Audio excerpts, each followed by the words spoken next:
A lot of stuff in the news today about the Spaces, X.com Spaces discussion last night between Elon Musk and Donald Trump. There's a technical aspect to that let's talk about. Hi, I'm Woody Huffines. I'm the Nerds to Go in McKinney in Frisco, Texas, and this is Tech for the Untechnical. Last night on that Spaces interview conversation between Donald Trump and Elon Musk, it didn't get started, but for about 45 minutes late. Elon Musk indicated that they had a DDoS attack. They've taken some grief about that in the press today, and at the end of the video, I'll talk a little bit about the press giving people grief about DDoS attacks. But first of all, what is a DDoS attack? Well, if you remember, anytime that you ask for an internet resource to deliver you information, like if you go to Amazon.com, your computer sends out a request for Amazon.com's computer to talk to you, and it sends back an acknowledgement that it got that request, and then you send back a synchronization packet to say, are we hooked up? And they send one back, and so that three-way handshake makes sure that you have that connection. So every time a connection is trying to be made over the internet, there's a back and forth of connection requests and acknowledgments that the computer on the receiving end has to take care of or respond to.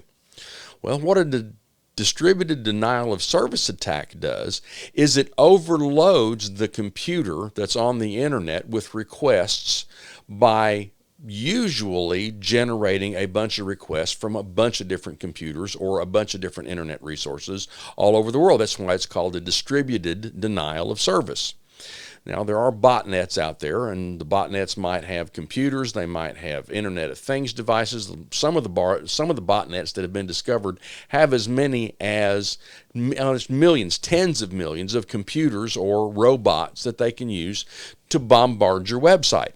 So if you have 30,000, 40,000, 50,000, 200,000 requests per second on your computer, that's a very different load than having millions of requests per second for your computer.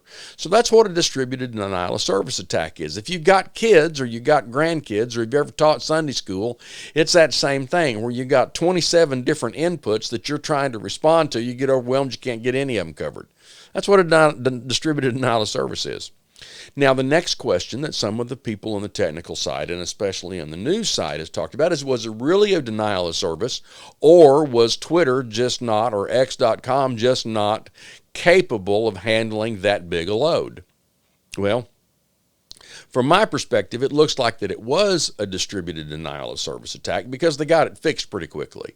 If, as some of the people who have been mouthy about this today, if it's true that it was just a bad infrastructure, they couldn't have fixed a bad infrastructure or a bad design in 30 or 40 minutes. But they could fix a distributed denial of service attack. Now, the snarkiness, this gets to the end, which is the too long don't read part.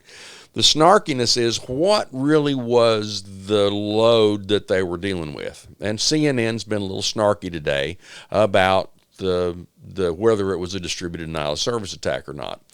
Real quickly, I went on to X and I looked at the CNN account and found that of the posts that I could find, the ones that had the most engagements or views had 533,000 views, 4,100 likes, 500 reposts, and about 2,500 comments. Now, I didn't go down through the last 6 months of CNN. I just looked at the stuff that I could find quickly today. And then I went and looked at the information from Donald Trump's Spaces, where he had this conversation with Elon Musk. And here's a screenshot of that. They had 201 million views, 631,000 likes, 157,000 reposts, 326,000 comments, or 130 times the number of comments, 314 times the number of reposts, 154 times the number of likes, and 377 times more engagements. So is it possible, is it just possible that maybe this really was a distributed denial of service attack? Looking at the amount of engagement that this post has had, I'd say it's a pretty good chance that it was a DDoS attack. So some people today are a little snarky about really was it a DDoS attack or does Twitter or X.com just suck? Because a lot of people that used to love Elon Musk and love Twitter hate Elon Musk now that it's X because he bought it and he hasn't been doing all of the filtering and content management that used to be done on the site. Well, from my perspective, I think it is likely that it was a DDoS attack, because if it was a rotten infrastructure, you couldn't fix that infrastructure in 45 minutes. If it was a very massive DDoS attack, and I've seen some statistics this morning that said that it might be as many as gigabytes of information that was being transferred per second. Gigabytes, which is just millions and millions of hits per second. There's a possibility that that's probably what it was.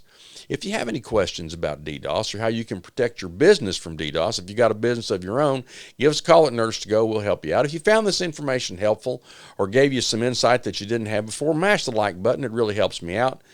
Subscribe, share it with your friends. DDoS attacks, something that even as simple as that can make a difference in our political discourse these days. Y'all take care.